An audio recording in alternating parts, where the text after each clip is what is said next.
पैठणी लग्नानंतर अवधूतने मला पहिल्यांदा दिली होती आणि मला आनंद या गोष्टीचा आहे की सकाळी ना भरपूर आभाळ होतं आणि आता छान ऊन पडल्यामुळे बाहेर विसर्जन करतात।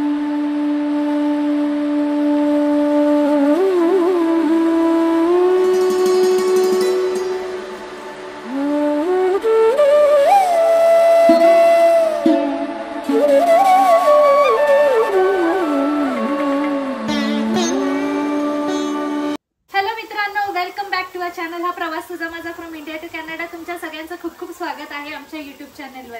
आय होप तुम्ही सगळे मजेत आहात। आम्ही एकदम मस्त आणि मजेत आहोत मित्रांनो। आणि जसे की तुम्हाला माहिती पडलं असेल की आज आमच्या घरी पाहुणे येणार आहेत, कारण की उद्या गणपती बाप्पांचं विसर्जन आहे। सो त्याच्या आधी आम्ही आमच्या पूर्ण मित्र परिवारांना घरी बोलवले आहे जेवणासाठी, बाप्पांच्या दर्शनासाठी। सो आज ते येणार आहे संध्याकाळच्या वेळेस आणि आता वाजले 12:30 आणि माझी भरपूर घाई चालू आहे। तुम्हाला तर माहिती आहे जेव्हा पाहुणे येतात तेव्हा खूप सारी कुकिंग वगैरे करायची असते, प्रिपरेशन करायचं असतं। सो आणि सगळं काही व्यवस्थित वेळेत झालं पाहिजे म्हणून मी तयारी केलेली आहे। आणि जसं की तुम्ही इथे बघू शकता आता मी इथे गुलाबजामुनसाठी पाक बनवते। सो तो ऑलमोस्ट रेडी आहे। इथे म्हणजे छोलेच्या भाजीचा मसाला आहे तो पण भाजला जातोय। एकीकडे छोले म्हणजे बॉईल झालेले आहेत आता आणि राईस सुद्धा झालेला आहे। तर ह्या तयाऱ्या आतापर्यंत तर झालेल्या आहेत। हे पटकन जवळपास अर्धा पाऊण तास लागेल हे सगळं आवरायला आता मला, भाजी व्हायला आणि गुलाबजामुन वगैरे करून घ्यायला। आणि त्यानंतर बाप्पांसाठी खास आपण उकडीचे मोदक करणार आहोत आणि ते मी तुमच्या बरोबर शेअर करणार आहे। उकडीच्या मोदकांची रेसिपी आणि बाकीचे जे पदार्थ केलेले आहेत आज त्याच्या रेसिपी मी तुमच्या बरोबर शेअर केल्याच आहेत। तर आज चला उकडीच्या मोदक कसे करायचे ते पण बघून घेऊयात लगेच थोड्या वेळात। शनिवारी जे पाहुणे येऊन गेले, दर्शन करून गेलेले आहेत गेल्या, ते होते अवधूतच्या कॉलेजचे फ्रेंड्स। ते आले आणि शनिवारी मस्तपैकी तो पण आपला कार्यक्रम झाला। तर आज जे फ्रेंड्स येणार आहेत ना मित्रांनो, त्यातल्या काही मित्रांना तुम्ही याच्या आधी आमच्या घरी पाहिलेलं आहे आणि काही पाहुणे आमच्या घरी नवीन आहेत, ते पहिल्यांदा येत आहेत। सो आय होप सो सगळं काही व्यवस्थित झालं पाहिजे अशीच माझी इच्छा आहे। तर चला पटकन तयारी करूया आणि याच तयारी सोबत तुम्हीही माझ्या सोबत राहा आणि बघत राहा। तर मित्रांनो जसं की मी तुम्हाला सांगितलं की छोले आपले छान असे बॉईल झालेले आहेत। तर याच्यात मी काही खडे मसाले घातले होते आणि चहा पावडर सुद्धा घातलेली आहे। तर त्याच्याने खूप सुंदर असा रंग आला आणि काबुली चणे सुद्धा छान असे शिजलेले आहेत।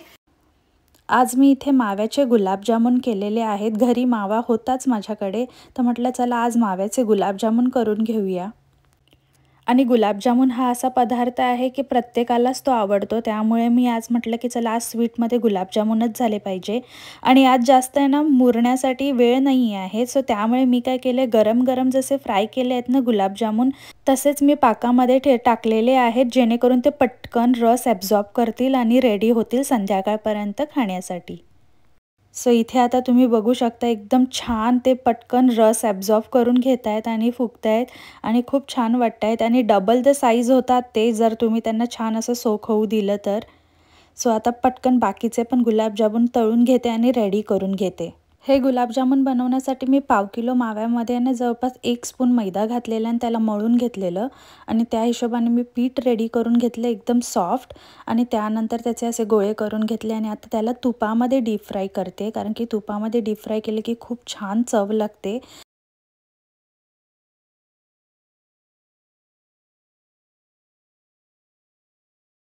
उकडीच्या मोदकासाठी मी इथे श्रेडेड कोकोनट आणि शेअरचा राईस फ्लावर मिळतो इथे, तो घेतलेला आहे। तर मित्रांनो आता झालेली आहे दुपारचे 2:30 वाजलेले आहेत आता आणि ते एवढ्या सगळ्या वेळामध्ये माझं जेवण झालेलं आहे। बाप्पांची आरती पण करून झाली आणि आताच आमचं नेमकं जेवण झालं। आरव गेलाय आता झोपायला, थोडंसं त्याची नॅप टाइम झाले ना, तर तो थोडासा आराम करायला गेलाय। तोपर्यंत आता मला फक्त एकच गोष्ट करायची राहिली, ती म्हणजे बाप्पांसाठी मोदक प्रसादासाठी। तर त्याच्यासाठी आहे ना मी हे श्रेडेड कोकोनट यूज करणार आहे, जे मी इंडियन ग्रोसरी शॉपमधनंच आणलेलं आहे। सो मित्रांनो मी आतापर्यंत जेवढ्या मोदकांच्या ऑर्डर पण केल्या आहेत ना, हेच कोकोनट वापरून केलेलं आहे। खूप इझी पडलं मला हे करायला। नारळ फोडून ते सगळं ग्रेट करायची काही गरज लागत नाही, हे ऑलरेडी आहे, फाईन आहे। तर याचं मस्तपैकी आपल्याला सारण बनवून घ्यायचं आहे मोदकांसाठी। आणि त्या व्यतिरिक्त इथे मी आज प्रसादासाठीच बनवते म्हणून मी तुम्हाला छोट्या क्वांटिटीमध्ये सांगते सगळं काही प्रमाण। सो हा जो माझा ग्लास आहे ना, याच्यात जवळपास 10 मोदक होतात एका याच्यामध्ये, तर मी 1.5 ग्लास घेतलेला आहे आज प्रमाण। तर हे जे तांदळाचं पीठ आहे ना, हे नॉर्मल जे तांदळाचं पीठ सगळीकडे मिळते, जसं की वॉलमार्टमध्ये, इंडियन ग्रोसरी स्टोअरमध्ये मिळतं किंवा सुपर स्टोअरमध्ये तुम्ही गेला ना, तिथेही तुम्हाला तांदळाचं पीठ मिळेल, तेच आहे. हे स्पेशल उकडीच्या मोदकांचं पीठ नाही आहे. त्याच्यानेच मी मोदक केलेले आहेत आतापर्यंत आणि बऱ्यापैकी छान आणि सॉफ्ट होतात. फक्त थोड्याशा काही गोष्टी आहेत ते प्रिकॉशन घ्यावे लागतात, फाटायला लागतात मोदक, जर तुम्ही त्याचं उकड चांगली व्यवस्थित काढली नाही तर आज आपण ते सगळं बघणार आहोत. काय काय टिप्स आणि ट्रिक्स मी यूज केल्या त्या सगळ्या मी तुमच्याबरोबर पण शेअर करणार आहेत आणि आय होप त्या तुम्हाला युजफुल ठरतील. इन केस जर तुम्ही कॅनडामध्ये किंवा US मध्ये आहात आणि जर तुम्हाला उकडीचे मोदक करायला त्रास होत असेल किंवा जमत नसतील तर नक्की या सगळ्या ट्रिक्स वापरा, जेणेकरून तुम्हाला नक्कीच तुमचे मोदक छान होतील. तर चला आता सगळ्यात आधी आपण मोदक बनवायला घेऊया. तर मोदकांसाठी आता मी हे श्रेडेड कोकणाचं सारण करून घेते सगळ्यात आधी आणि दुसरीकडे पाणी पण ठेवते उकड काढण्यासाठी. तर मी हे 1.5 वाटी घेतलेलं पीठ, तर आता मी याला 2 वाटी पाणी यूज करणार आहे. तर याच्यामध्ये थोडंसं मी दूध पण ॲड करणार आहे. तर टोटल जे आपलं 2 ग्लास आहे ना, त्याच्यात दूध आणि वॉटर दोन्ही असणार आहे. तर चला पटकन आता पाणी बॉईल करायला ठेवूया. उकडीचे मोदक बनवण्यासाठी मी इथे 1/4 कप आहे ना मिल्क घेतलेलं होतं आणि पाणी बाकीचं ॲड केलेलं आहे, जसं की मी तुम्हाला सांगितलं. याच्याने काय होतं, तुमची उकड आहे ना खूप जास्त छान आणि सॉफ्ट होऊन जाते. सो हे नक्की तुम्ही ट्राय करा. आता याच्यात आपण थोडंसं तूपसुद्धा ॲड करणार आहोत. तर मी 1 स्पून आहे ना छोटंसं तूप ॲड केलेलं आहे याच्यात. सो ही जी उकड आहे ना, त्याच्यामध्ये मी पिंच ऑफ सॉल्ट घालणार आहे. त्या व्यतिरिक्त थोडीशी साखर घालणार आहे. त्यामुळे काय होतं, तुमची पिठी आहे ना त्याला सुद्धा ना थोडंसं असं स्वीटनेस येतं आणि खायला अजून छान लागतं. सो मी थोडीशी साखर ॲड करते ह्याच्यात.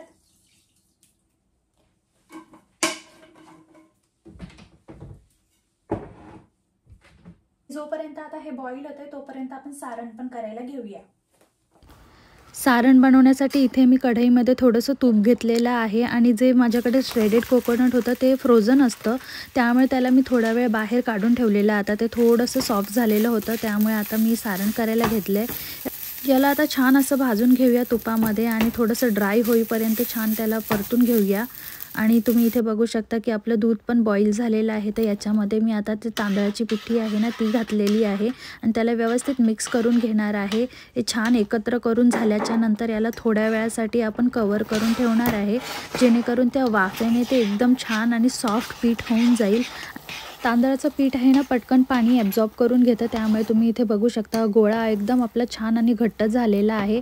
आता या स्टेजला आपण आहे ना याला 10 ते 15 मिनटासाठी थोडंसं रेस्टला ठेवून देणार आहोत, जेणेकरून ते थोडंसं गार होईल आणि त्यानंतर आपल्याला पीठ मळता येईल. जसं की इथे तुम्ही बघू शकता मित्रांनो, आपलं जे सारण आहे ना ते थोडंसं असं सुटसुटीत झालेलं आहे. तर आता याच्यामध्ये मी थोडंसं ना खसखस ॲड केलेली आहे. याच्याने छान अशी चव येते आणि मोदक खायला खूप छान लागतात. सारणामध्ये ना मी आज गुळाची पावडर ॲड करणार आहे. खूप इझी होऊन जातं. सो मी 1 कप गुळाची पावडर पण याच्यात ॲड केले आहे. याला आता व्यवस्थित एकत्र करून घेऊया आपण आणि गूळ मेल्ट होईपर्यंत छान आपण त्याला परतून घेणार आहोत. आणि जेव्हा तुम्ही मार्केटमध्ये गूळ पण घ्यायला जाता तेव्हा तिथे वेगवेगळ्या प्रकारचे गूळ दिसतात. जर खूप जास्त डार्क कलरचा तुम्ही गूळ वापरला तर तसंच तुमच्या सारणाला रंग पण डार्क येणार आणि पांढऱ्या रंगाचा असा गूळ वापरला थोडासा सोनेरी रंगाचा तर तुमच्या सारणाला तसा रंग येणार. तर आता तुम्ही बघू शकता इथे सारणाला खूप छान रंग आलेला आहे आणि माझं सारण पण छान असं भाजून झालेलं आहे. तर चला आता ह्याला थोडंसं थंडगार होऊ देऊया आणि थंड झाल्याच्या नंतर आपल्याला याच्यामध्ये वेलची पावडर घालायची आणि त्यानंतर त्याला एकदा परत व्यवस्थित मिक्स करून घ्यायचं आहे. आणि इथे आपलं परफेक्ट असं सारण रेडी झालेलं आहे मोदकांसाठी. इथे आता उकड पण काढून आपलं 10-15 मिनटं जास्त झाले होते, तर त्याला मी एका मोठ्या भांड्यामध्ये ट्रान्सफर करून घेतलेलं आहे. सो आता त्याला व्यवस्थित आपण पीठ मळून घेऊया आहे. तर जास्त गरम असल्यास तुम्ही याला थोडंसं थंड पाण्याचा हात लावून मळून घेऊ शकता, पण हे परफेक्ट झालेलं आहे आता. आणि मी ग्लासच्या साहाय्याने त्याच्यात जर एक्स्ट्राच्या ज्या काही गाठी असतील ना त्या फोडायचा प्रयत्न करते आणि ते व्यवस्थित मिक्स करायचा प्रयत्न करते. सो इथे तुम्ही बघू शकता एकदम छान एकदम सॉफ्ट आपल्याला डो रेडी करून घ्यायचं आहे. ही स्टेप करणंच एक थोडंसं कठीण काम आहे, पण हे जर तुमचं पीठ छान मळल्या गेलं ना तर तुमचे मोदक खूप छान होतात, खूप सॉफ्ट होतात आणि मोदक वळताना ते फाटतही नाहीत आणि छान त्यांना शेप पण देता येतो. आणि इथे तुम्ही बघू शकता की आपलं पीठ मळून झालेलं आणि भरपूर छान आणि सॉफ्ट झालेलं आहे. तुम्हाला अंदाजा येतच असेल की किती सॉफ्ट आहे आपलं पीठ. आणि ज्यावेळेस तुम्ही असं गोळाही घेताना त्यावेळेस त्याला काही क्रॅक वगैरे येत नाही आहे, इतकं सॉफ्ट आहे छान. सो अशा प्रकारे आता मी आपलं पीठ रेडी झाल्यावर मी त्याचे छोटे छोटे गोळे करून घेतलेले आहेत, जेणेकरून आपले सगळे मोदक एकसारखे होतील. सो इथे माझे गोळे रेडी झालेले आहेत. तर काही जण आता तेल वापरतात, पाणी वापरतात. मी इथे ड्राय पीठ वापरलेलं आहे तांदळाचं. सो त्याच्याने खूप फास्ट होतात मला करायला. आणि याची मस्तपैकी आता एकेका गोळ्याची छान अशी पातळ पारी करून घेणार आहे मी. तुम्हाला पारी करण्यास जमत नसल्यास तुम्ही लाटूनसुद्धा घेऊ शकता. मी तसेही ट्राय केलेलं आहे आणि खूप छान होतात. सो आता इथे आपली पारी रेडी झालेली आहे. तर आता याला मी छान असं त्याच्या कळ्या पाडून घेते. आणि तुम्ही बघू शकता मी एका बोटाचा गॅप ठेवलेला आहे आणि कळी पाडून घेते आहे. सो असंच तुम्हालासुद्धा करायचं आहे. जवळपास एक बोटाचं अंतर ठेवायचं आहे तुम्हाला प्रत्येक कळ्यांमध्ये. आणि अशा प्रकारे तुम्ही इझिली 11 कळ्या करू शकता तुमच्या मोदकांसाठी. आणि तुम्ही बघू शकता किती छान आणि मस्तपैकी आपल्या कळ्या होत आहेत. आता जे आपण मोदकाचं सारण बनवलेलं होतं ते आता मी याच्यामध्ये भरून घेते व्यवस्थित. सारण व्यवस्थित भरून झाल्याच्या नंतर हलक्या हाताने तुम्हाला सर्व कळ्या एकत्र घेऊन यायच्या आहेत आणि त्याला छान असा मोदकांचा शेप द्यायचा आहे.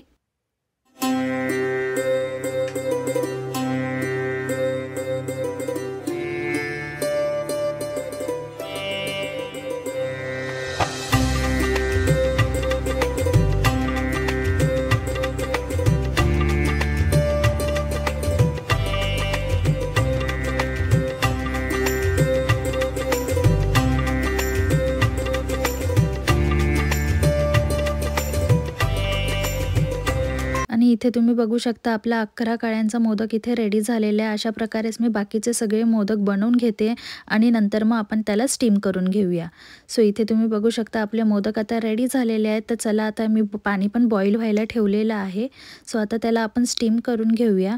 सो आता माझी जी स्टीमरची प्लेट आहे ना त्याच्यावर मी कॉटनचा कपडा ओला करून ठेवलेला आहे, जेणेकरून ते प्लेटला चिकटणार नाही. जर तुमच्याकडे केळीचं पान असेल तर तुम्ही ते यूज करू शकता.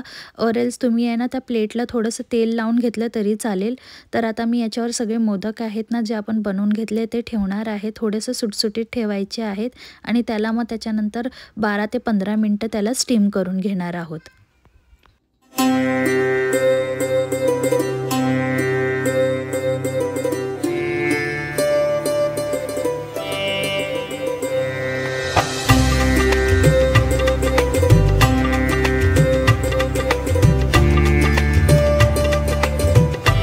A few moments later.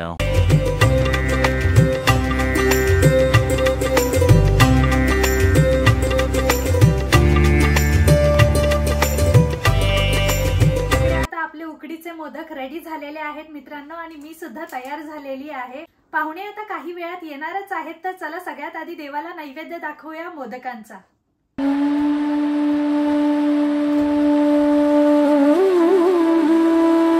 आज मी पाहुण्यांसाठी खास लुक केलेला आहे आणि मस्तपैकी माझी पैठणी घातलेली आहे. ही पैठणी लग्नानंतर अवधूतने मला पहिल्यांदा दिली होती आणि त्याच्यानंतर अजून दिलेली नाही आहे. हीच एक साडी दिली आहे त्याने लग्नानंतर, पण माझी ही वन ऑफ द फेवरेट आहे आणि खूप आवडते मला माझी पैठणी. खूप छान आहे त्याचा रंगसुद्धा आणि माझ्यावर खूप छान दिसतो.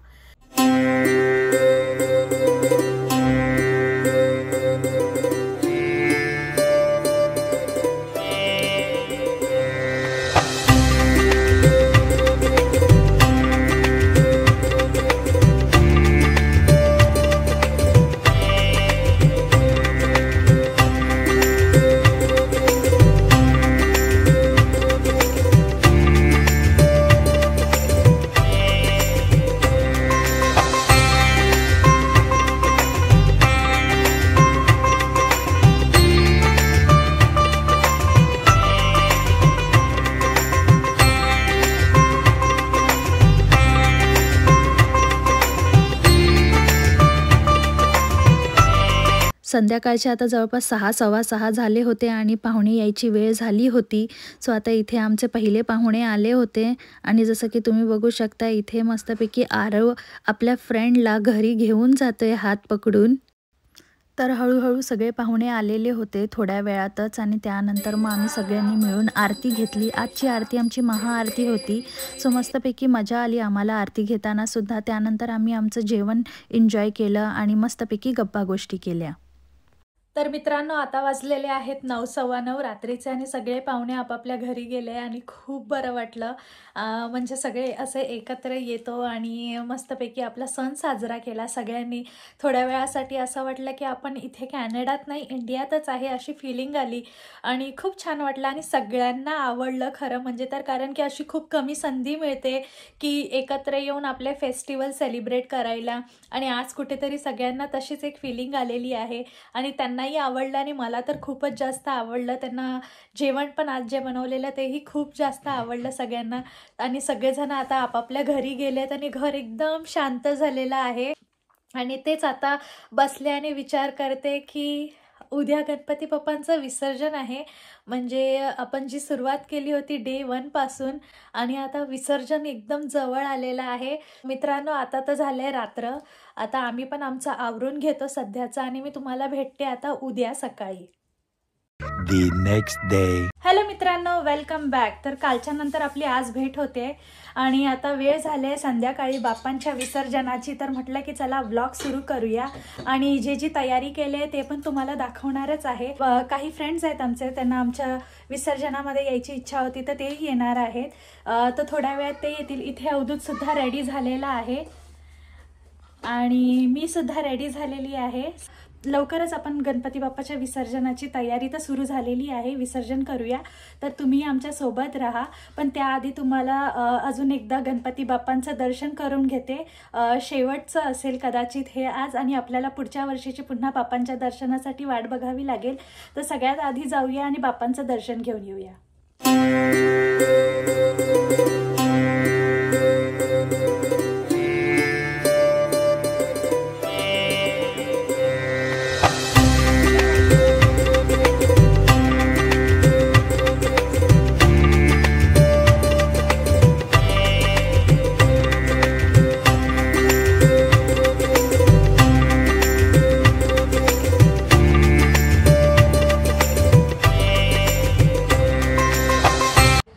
मित्रांनो, जेव्हा आम्ही बाहेर गेलेलो ना, ॲक्च्युली विसर्जनासाठी बकेट वगैरे बघायला गेलेलो, पण असं काही व्यवस्थित आम्हाला मिळालं नाही.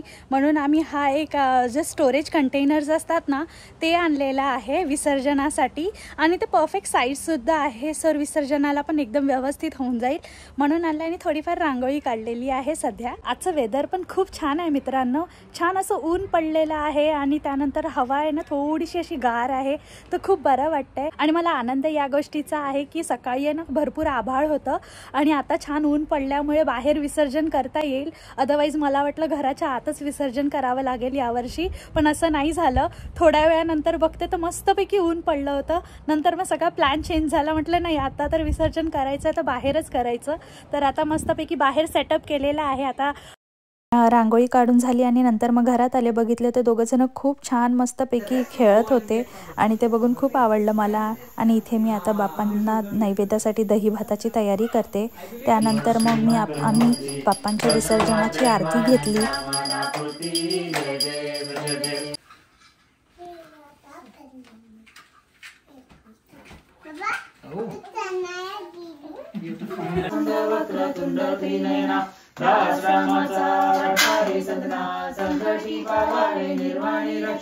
बाहेर इथेच विसर्जनासाठी सगळी तयारी करून झाली होती आणि इथे तुम्ही बघू शकता लहान मुलं मस्तपैकी खेळत आहेत आणि त्या सगळ्यांमध्ये मस्ती करते आरव आणि सगळ्या मुलींवर पाणी उडवते आणि त्याला खूप मजा येते.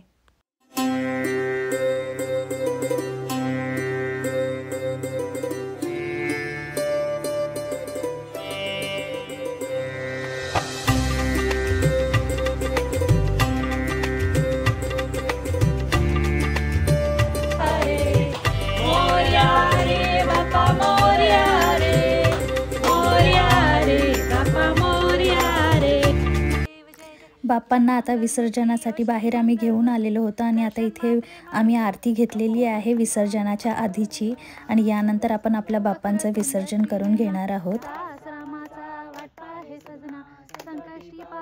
निर्वाणी रक्षा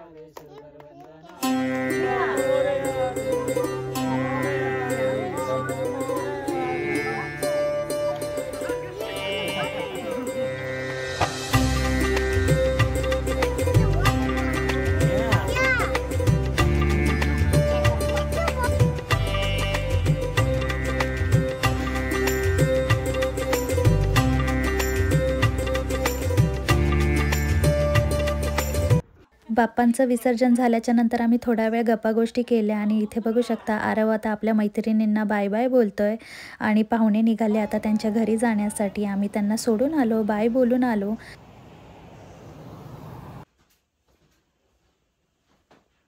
गणपती बाप्पा मोरया, मंगलमूर्ती मोरया. तसं मित्रांनो, जसं की तुम्ही बघितलं की बाप्पांचं विसर्जन झालेलं आहे आणि आता शेवटची आरतीसुद्धा घेतलेली आहे आम्ही. आणि आमच्या घरी जे पाहुणे आले होते विसर्जनासाठी खास, ते पाहुणेही आपापल्या घरी गेलेले आहे. आता एकदम चिक्कार शांतता झालेली आहे घरात. जे 8 दिवस घरात खूप अशी धमाल मस्ती चालू होती, बाप्पाचा आनंद होता आणि खूप काही सकाळी आरती, संध्याकाळी आरती आणि खूप आनंददायी वातावरण होतं, प्रसन्न वाटत होतं घरात. आता तिथे एकदम पिनड्रॉप सायलेन्स झाल्यासारखं एकदम शांतता झालेली आहे आणि खूप जास्त वेगळी फिलिंग येते आता. खूप असं रिकामं वाटतं त्या घरामध्ये आता. हो, ते रिकामं आता आणि असं काहीतरी चुकल्यासारखं वाटतंय. कारण गेले 7 दिवस आम्ही आमच्या परीने गणपती बाप्पाची सेवा करत होतो. फार मजा येत होती, खूप आनंद वाटला. बाप्पांचं विसर्जन झालं पण आम्हाला अनावर झाले आमचे अश्रू आणि पुन्हा बाप्पांची वाट बघू. बाप्पा पुढच्या वर्षी येतील आणि असाच पुन्हा आनंद आणि उत्साह नेहमीच कायम राहणार आहे आणि बाप्पांचा आशीर्वाद आपल्या सगळ्यांच्या मागे सदैव आहे. यावर्षी आमचा पहिल्यांदाच गणेश उत्सव आम्ही आमच्या घरी सेलिब्रेट केलेला आहे. गौरी आणि गणपती इंडियाच्या घरी असतात पण इथे नव्हतं, त्यामुळे आम्ही पहिल्यांदा बाप्पा आमच्या घरी आणले होते आणि खूप आनंद झाला आम्हाला. खूप चांगला वेगळा एक्सपिरियन्स होता आणि स्पेशली कॅनडा किंवा US अशा कंट्रीमध्ये जेव्हा तुम्ही राहता ना, त्यावेळेस आपले सण साजरा करणं, ते पण जेवढेही फ्रेंड्स अँड फॅमिली जेवढे पण येत होते त्यांनाही खूप आनंद होता. कारण की असे अनुभव खूप कमी येतात की तुम्ही दुसऱ्यांच्या घरी जाता आणि फेस्टिवल सेलिब्रेट करता सोबत. तर मित्रांनो, आपला गणेश चतुर्थीचा आजचा शेवटचा दिवस होता. बाप्पांचं विसर्जन झालेलं आहे आणि हा व्लॉग मी इथेच संपवते आता. खूप थकलोय आम्ही सुद्धा आणि तुम्हाला लवकरच भेटेन नवीन ब्लॉगमध्ये. तोपर्यंत स्वतःची काळजी घ्या आणि व्हिडिओ आवडल्यास नक्की व्हिडिओला लाईक करा, शेअर करा, सबस्क्राईब करायला विसरू नका. मी भेटेन तुम्हाला लवकरच. तोपर्यंत बाय बाय.